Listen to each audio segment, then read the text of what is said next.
Na kusema kwa Bwana wa mabwana, mpenzi wa wanadamu, wewe ni mtakatifu, mtakatifu kamili, na mwana wako wa pekee na Roho wako Mtakatifu. Wewe ni mtakatifu, mtakatifu kamili, na utukufu wako adhimu, uliyependa ulimwengu wako jinsi hii hata ukamtoa mwana wako wa pekee, kusudi kila mtu amwamini asipotee bali awe na uzima wa milele. Yeye alipokuja kumaliza chote kutoka na Mungu kwa ajili yetu, usiku ule alipotolewa, na zaidi alijitoa kwa ajili ya uzima wa ulimwengu, akichukua mkate mikononi yake mtakatifu na isiyo na doa, akashukuru, akaubariki, akautakasa, akaumega, na akawapa wanafunzi wake na mitume wake watakatifu, akisema, twaeni, kuleni, huu ndio mwili wangu unaomegwa kwa ajili yenu kwa maondoleo ya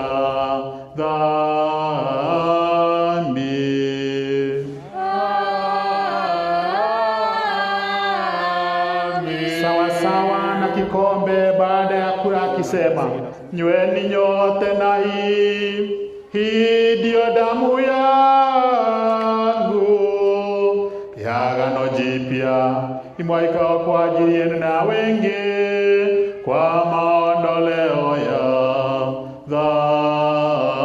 dhambi.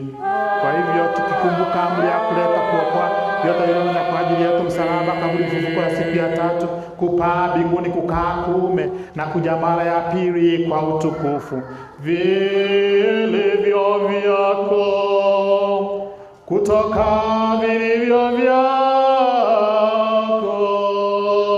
tunavikuletea kadiri ya vyote na kwa ajili ya vyote.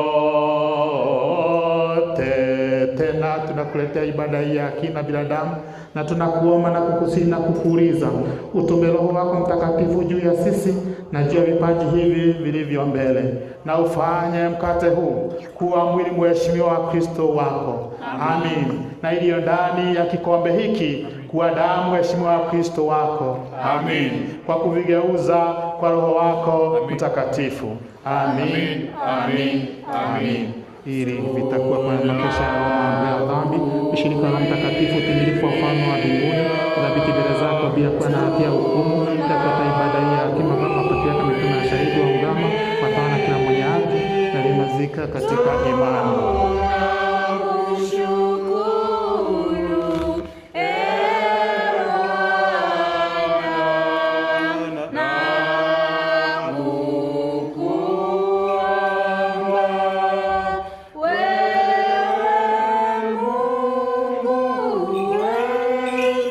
Kwa ajili ya Maria mtakatifu kamili asiye na doa, mbarikiwa zaidi kushinda wote, bibi wetu mtukufu mzazi Mungu na bikira daima, ni wajibu kwetu kukuishi. Turadhimire ihashi gatorewonekire gatagatĩ-inĩ ka arutwo aku kĩmathimo, tũrathime no tũtũmĩre tha ciaku nyingĩ kuma matu-inĩ rĩu na hingo ciothe na nginya tene na tene. Amen. Na makesia lako na ishi katika kusema safi ya mwenendo mwema, akupita kiasi na watawala wote walioamini na kumpenda Kristo, watakutana katika amani, ili watasimama maisha katika kuonyesha kwa kila heshima ya Mungu na mwenendo mwema.